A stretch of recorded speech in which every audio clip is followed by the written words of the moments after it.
Hello అందరికీ good morning. ఈరోజు నా హెల్తీ బ్రేక్ఫాస్ట్ మీతో షేర్ చేసుకుంటున్నాను. రండి చూపించేస్తా.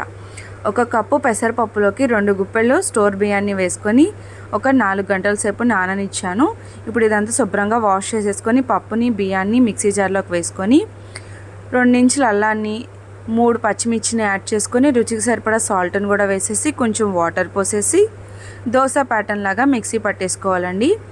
ఈ మిక్సీ జార్లో ఉన్న ఈ పిండిని ఒక బౌల్లోకి అయితే నేను ట్రాన్స్ఫర్ చేసేసుకుంటున్నాను. దీంట్లోకి 1 స్పూన్నర వరకు జీలకర్ర వేసేసి మంచిగా మిక్స్ చేసేసి మూత పెట్టేసి ఒక 10 నిమిషాల పాటు నాననిచ్చుకుంటాను.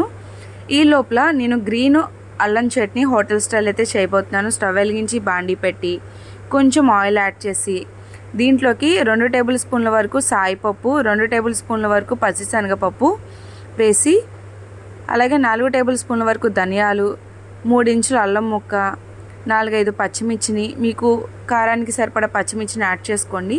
నాకైతే ఈ క్వాంటిటీకి 5 అయితే సరిపోతాయి. అలాగే నిమ్మకాయ సైజ్ అంత చింతపండు కూడా వేసి 1/2 గ్లాస్ వాటర్ని పోసి మంచిగా ఒక 5 నిమిషాల పాటు ఉడకనివ్వండి.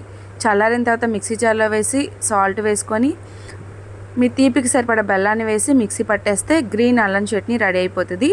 దీంట్లోకి ఫ్రెష్గా ఉన్న కరివేపాకుతో పోపు వేసుకుంటే ఎంతో టేస్టీగా ఉండే హోటల్ స్టైల్ అల్లం చట్నీ అయితే రెడీ అయిపోయిందండి. దీన్ని ఇంక పక్కకు పెట్టేసుకొని ఇప్పుడైతే దోశ వేసేసుకుందాం. స్టవ్ వెలిగించి పాన్ పెట్టి ఆనియన్ అయితే రుద్దేసేయాలి.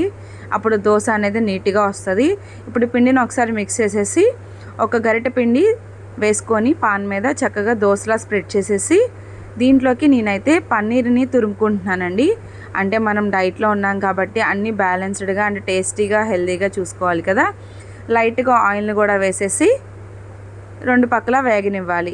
రేపటి నుంచి అయితే నేను కోకోనట్ ఆయిల్ అయితే హెల్త్కి మంచిదని అది యూస్ చేయబోతున్నానండి. ఈరోజు ఈ పెసర్ పన్నీర్ దోశ అయితే రెడీ అయిపోయింది. నచ్చితే లైక్ అండ్ సబ్స్క్రైబ్.